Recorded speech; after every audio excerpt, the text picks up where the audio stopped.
three different types of separation that you're going to go through when you've called it quits on your relationship. The first separation usually happens while you're still living together, and that's the emotional separation. You no longer live as a husband and wife, spouse and spouse. You no longer live in a union. You no longer see each other as a married couple or a couple in an intimate relationship. So then you become separate emotionally. This is the first layer of separation.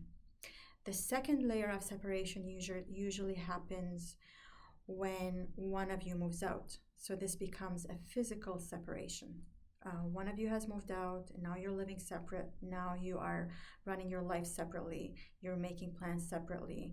Maybe if you have kids, you are dividing parenting time. So you're living separate lives, a physical separation. And the third type of separation is the financial separation.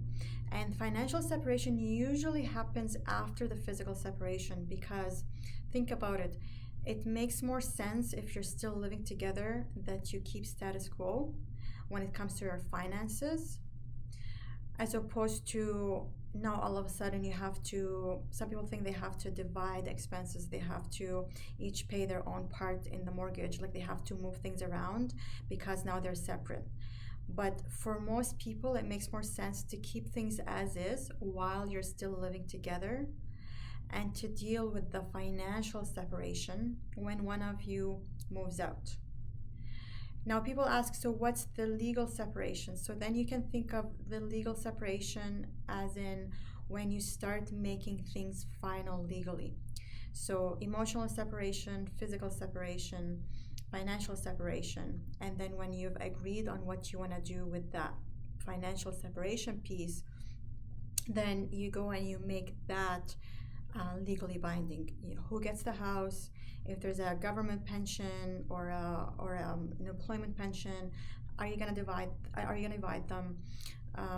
What about savings? What about investments? What about stock options? Like what are there from a financial standpoint that needs to be dealt with? And so at that point, when you're dealing with the legal separation, the legal aspect of the finances, that's where you make it happen. And so in that sense, you can either decide how to do things on your own, how to divide things on your own, or you can go through mediation to figure out what's the best way to divide your finances. So 3-4 ways of separation: emotional, physical, financial, and then the last piece is the legal aspect of it.